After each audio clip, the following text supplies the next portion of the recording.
I never thought a stupid dare and a petty grudge would end my life as I knew it. But here I am, jobless, homeless, expelled, and labeled something I'm not.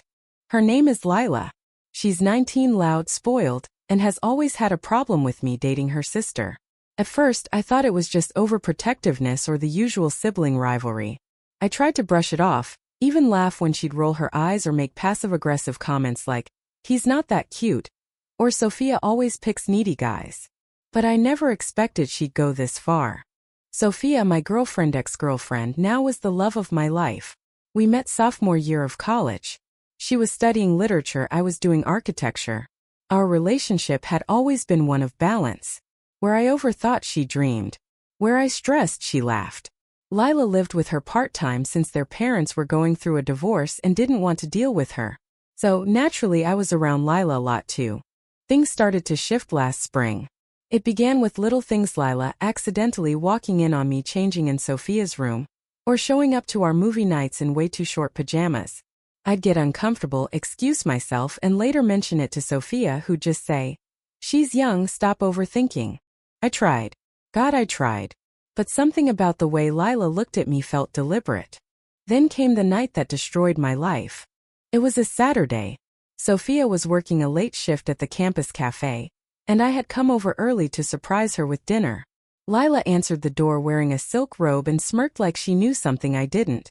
"She won't be back for 2 more hours, she said, moving aside. I hesitated, then stepped inside. The takeout bags in my hand suddenly felt heavier. "I'll just wait in the living room." She followed me and plopped down way too close. Her bare thigh brushed mine. I stood up. "Lila," I said, trying to keep my voice light. "Maybe put on something less see-through." She pouted. "You don't like looking at me?" I turned toward the kitchen, my ears burning. "Where's your charger?" I asked, just trying to change the subject. And then she said it. The sentence that cracked my world open. "I bet Sophia would dump you if she knew what we did last week." I froze. "What the hell are you talking about?" She laughed. "Relax. I told my friends we hooked up. They dared me to." My heart thundered. "You what?" She tilted her head. "You're acting like it's real." "I'm going to tell Sophia," I said, furious. She shrugged. "Go ahead. Let's see who she believes. Her boyfriend? Or her baby sister who cried the night he cornered her?" I left. I should have told Sophia that night. I should have recorded the conversation. But I didn't.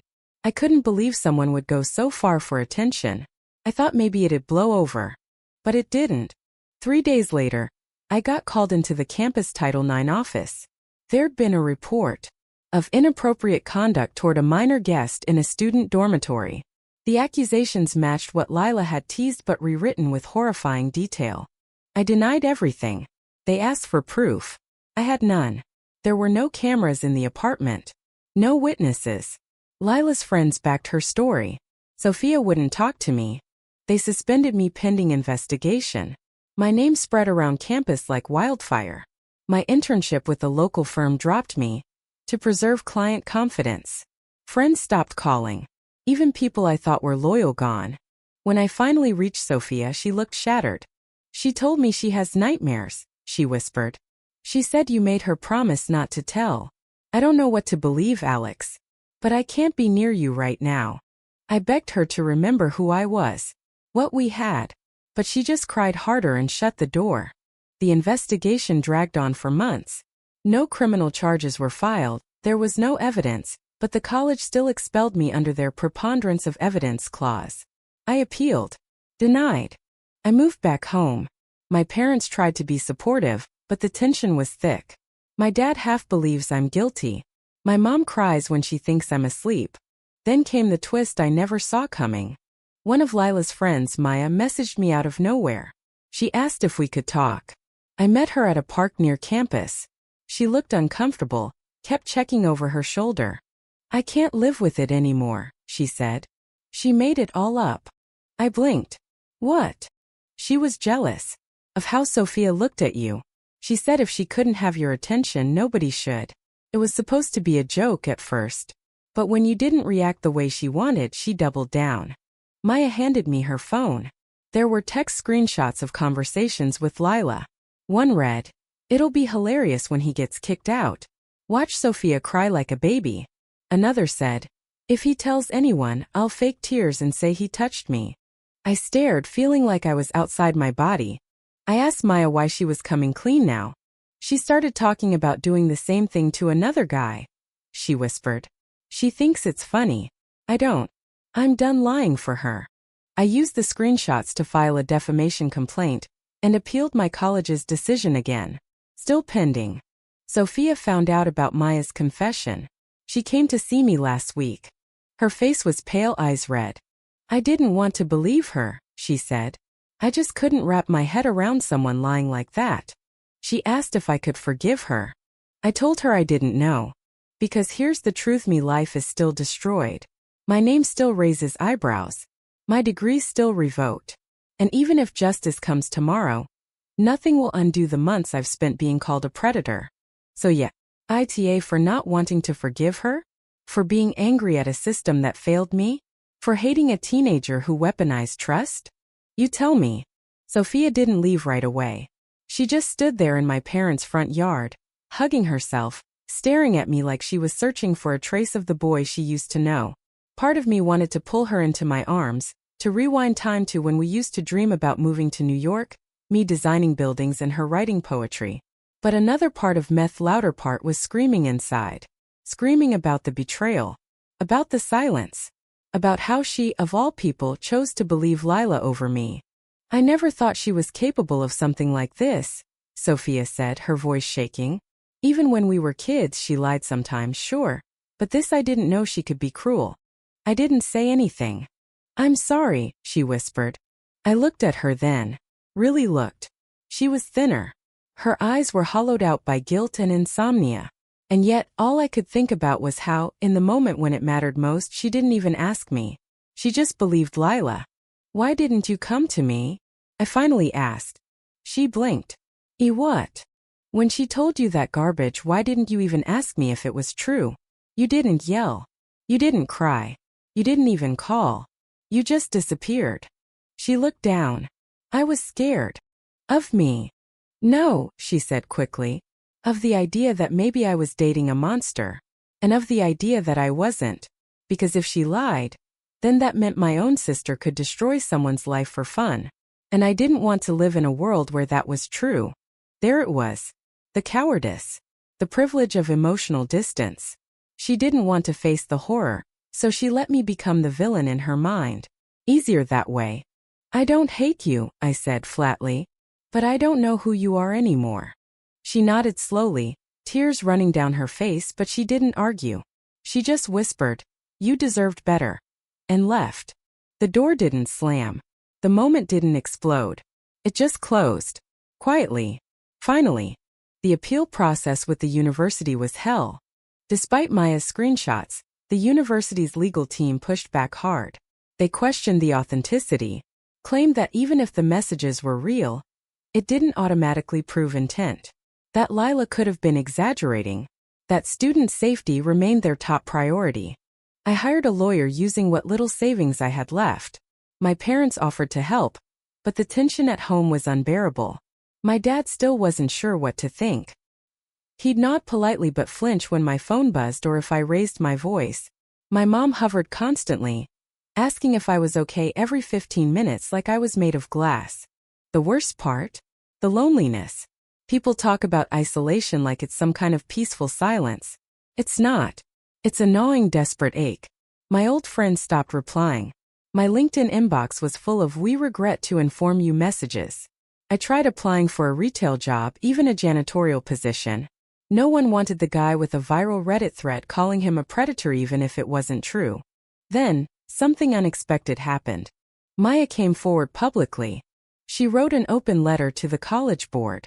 She detailed everything: how Lila manipulated their friend group, how she mocked Sophia behind her back, how she plotted to ruin my reputation like it was a high school prank. Maya even submitted voice memos she'd secretly recorded of Lila bragging about it. That changed things. Suddenly, the appeal board wasn't so smug. I got a call saying they were reopening my case with new context. My lawyer said the pressure from online backlash after Maya's letter gained traction had finally pierced the university's armor of indifference. A week later I got a formal apology. 2 paragraphs. Cold. Clinical. Full of legal disclaimers. But the last line hit me like a punch to the chest. We regret the impact this process has had on your educational and professional trajectory. Impact. Like my life was a fender bender. No reinstatement. No record clearing. Just a hollow sorry and an offer to reapply next semester. I didn't want to reapply. One night, about 2 months after that, I got a message on Instagram from a name I hadn't seen in over a year. Lila. The profile pic was a selfie with her signature smug smile, sunlight catching her blonde hair. I almost deleted it without reading. But curiosity won. The message just said, "So I guess you won. Congrats. Don't get too comfortable." I stared at it for a long time. My hands trembled. Then another message came through. "If you come near Sophia again, I'll make you regret it. You think Maya saved you? She's next." My first instinct was rage. The second was fear. But the third, the one that settled in my bones, was clarity. Lila wasn't sorry. Not even a little. She was escalating. And now Maya might be her next target. I screenshotted everything. Sent it to my lawyer. Sent it to Maya. I filed for a restraining order the next day. That was the last time I heard from Lila. A few weeks later, Sophia showed up at my door again. This time she brought something with her. A worn leather journal. It was Arsa's shared relationship journal we used to pass between us in our early days. She said she'd found it in a moving box. I read every page again, she told me. I needed to remember who we were. She didn't ask for another chance. She didn't ask me to forgive her. She just handed me the journal and said, "You deserved the truth a lot sooner. And I'll never stop regretting not fighting for it." Then she turned to leave. "Wait," I said. She stopped. "Why didn't you believe me?" I asked again, not angrily, just honestly. Her voice was quiet. Because she cried. Because I loved her. Because I didn't think she could lie like that. But mostly because I was afraid of how much I loved you. And how much that would hurt if it was true. I nodded. I didn't stop her this time. Some wounds don't close with apologies. They scab over and stay there. Quiet reminders of what trust costs when it shatters. It's been almost a year since that night. I've moved cities. I got into another architecture program at a different university, thanks to a professor who read Maya's open letter and offered me a second chance. I work part-time at a furniture studio. I keep to myself. Therapy helps. Sometimes. Maya and I keep in touch. She's doing okay. Better than before. We met up last month and talked for hours. She told me she sometimes dreams about Lila trying to destroy her too. I told her I do too. We've both been through hell. But we're crawling out. I don't know what happened to Lila after the restraining order was approved. She vanished from social media. Last I heard, her parents shipped her to live with relatives out of state. Sophia and I haven't spoken since that last visit. And maybe that's for the best. Because sometimes closure doesn't come with reconciliation. It comes with distance. With building something new from the ruins. I still walk with caution. I flinch when someone says my name too loudly in public. But I'm not ashamed of who I am anymore. So for refusing to forget? For rebuilding my life on my terms? For choosing healing over revenge? I don't know. All I know is, when someone tries to burn your life down with a lie, surviving is the bravest thing you can do. Healing is not linear. People say that all the time, and I used to think it was just a phrase people posted on Instagram with a filtered sunset photo. But it's true. Some days I feel almost normal, like I'm on the other side of the nightmare. I laugh at work. I sketch buildings for fun again. I sleep through the night. And then something will knock the breath out of Maya, voice that sounds like hers in a crowd. A news headline about false accusations. Even just an innocent joke that lands a little too close to home, and I'm right back in it. Drowning. Still, I'm learning to live with it. I'm not okay, but I'm not broken anymore either. Which is why, when I opened my inbox one quiet Tuesday night and saw an email from Lila's mother, I thought it had to be a mistake. Subject line. Please read. You deserve to know. For a solid 5 minutes I just stared at it. I hadn't heard from anyone in that family since the restraining order.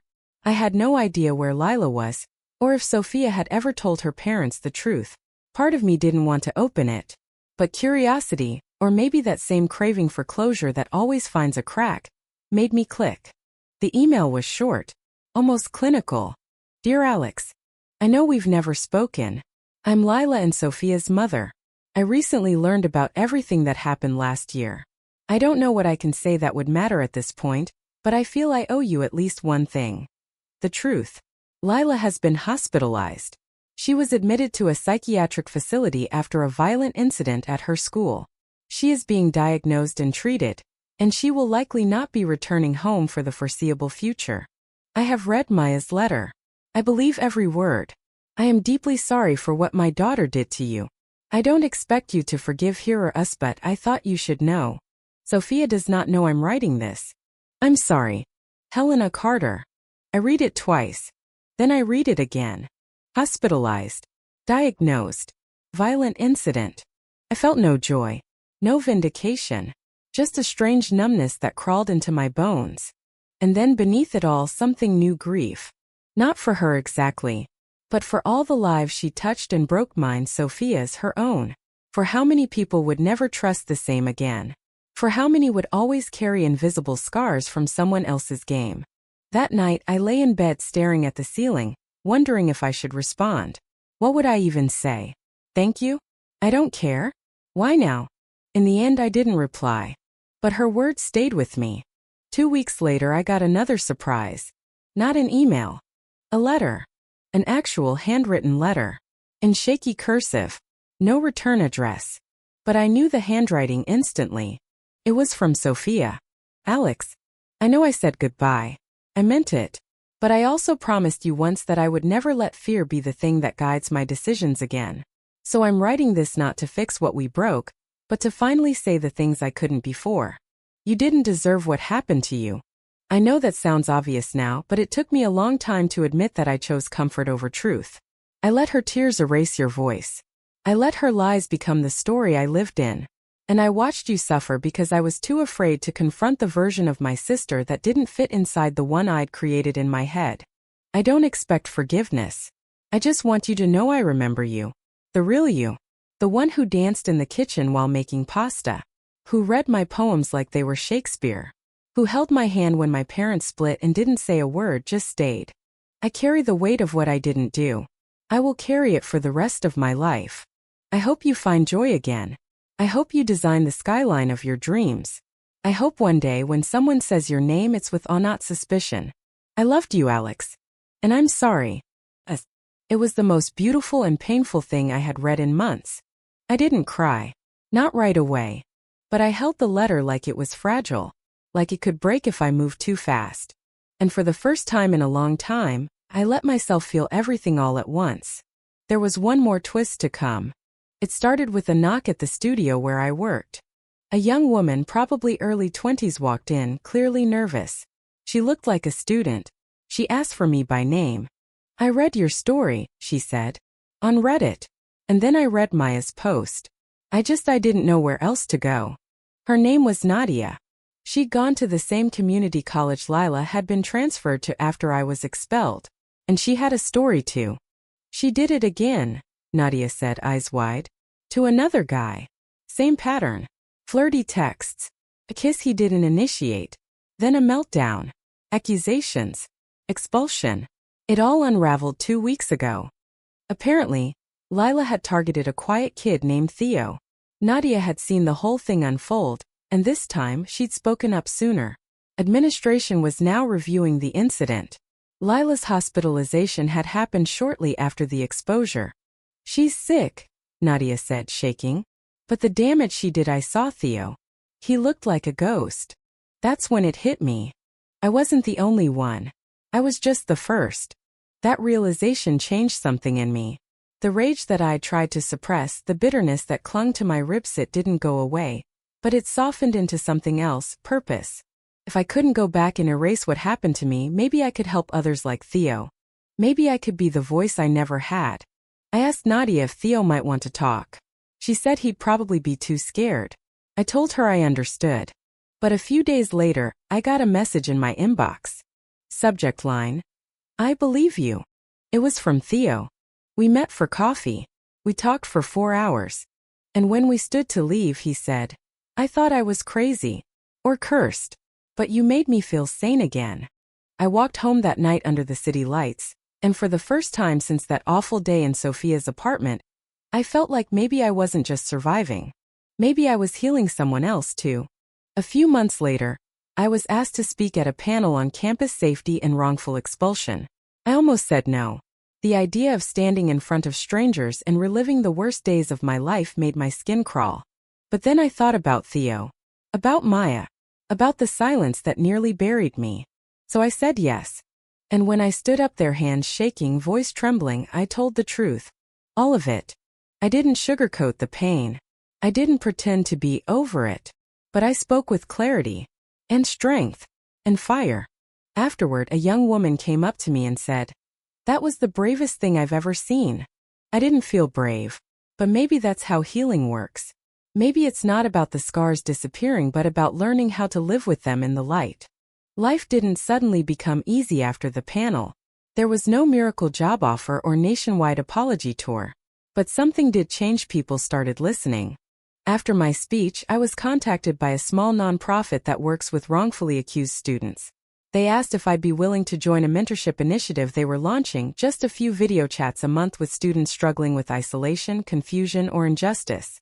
I said yes without thinking. It wasn't about being a hero.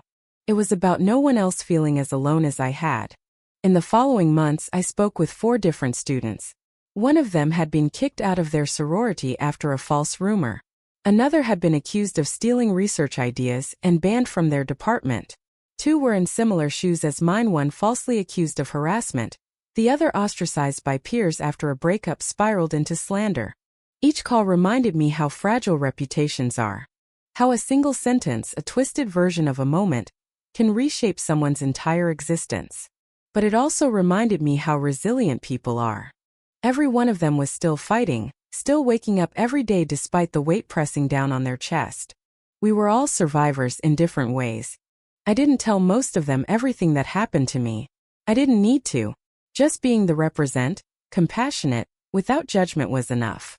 The nonprofit asked me if I'd consider being part of a national advisory board they were building. It wasn't paid, but it came with a new network, public credibility, and an opportunity to influence real change in campus policy. I took it. I also re-enrolled this time at a graduate school in a different state. They had already read Maya's open letter and welcomed me in with full awareness of my past. My advisor even told me, "What you went through? It's not a liability, it's leadership." Architecture was still my love, my therapy, my anchor. But now it wasn't just about designing buildings anymore. It was about rebuilding lives, including my own. It wasn't until my second semester of grad school that I heard from Sophia again. Another letter. This time handwritten on plain notebook paper. No poetic flourishes. Just raw words. "I saw your panel talk. Someone posted it on Twitter. I didn't know if I should watch, but I did. Every second. I cried. A lot. You were brave. Clear. Stronger than I've ever seen you. I'm writing not to ask for anything again. Not forgiveness, not closure, not even friendship. I just want you to know I'm proud of you. I left the city. I'm teaching literature at a high school now. Trying to pour everything I've learned about truth, fear, guilt into young minds before the world does. I don't talk to Lila. I probably never will again.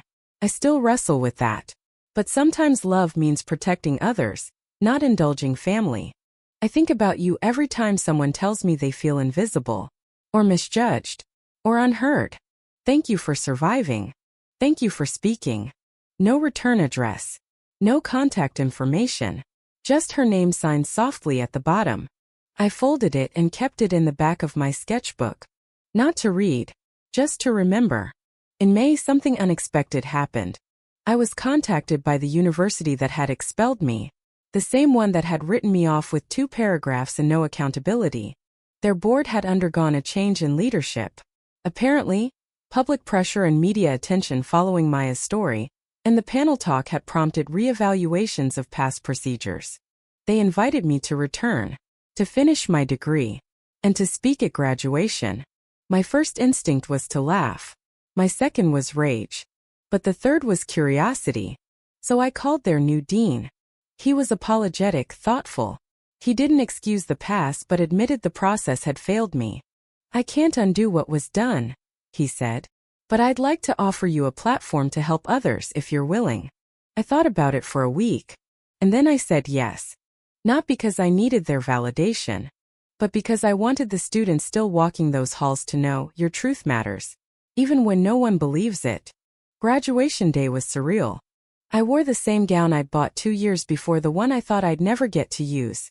As I stood at the podium, I looked out into the sea of students, families, and staff. No sign of Sophia or Lila, just unfamiliar faces. But somehow it still mattered. I took a deep breath. "My name is Alex," I began. "And a year ago, I was expelled from this university for something I didn't do." The silence in the auditorium was immediate, heavy, real. I was accused, shamed, abandoned. I lost my scholarship, my degree, my home, my peace, but not my voice. I spoke for 8 minutes. About justice, about pain, about lies that grow louder than facts, about the cost of silence, and about what it means to stand back up. When I stepped down, the room stood up. I'll never forget that applause. Not because it meant I'd won, but because it meant I was finally heard. Today, I live in a small apartment 2 blocks from my new firm. I'm working on a community center project for underprivileged youth. It's the kind of thing I always dreamed of doing, creating spaces that make people feel safe, seen, and whole. Sometimes when I walk past the mirror, I barely recognize the man I've become. Not just older, stronger, scarred, yes, but grounded. Lila still haunts me in ways. I sometimes wonder if she's healing, if she's learning, if the system that failed me is at least helping her get better. I don't know. I don't need to know. Because I'm not stuck in that chapter anymore. I survived a lie. And I built the truth into something real. So once more I ask, for not forgiving those who abandoned me? For choosing distance over reconciliation? For standing on a stage and telling a room full of strangers the ugliest parts of my story? Maybe. But maybe, in a world that's too quick to choose comfort over truth, choosing to be real even when it's hard isn't being an asshole. Maybe it's just being human.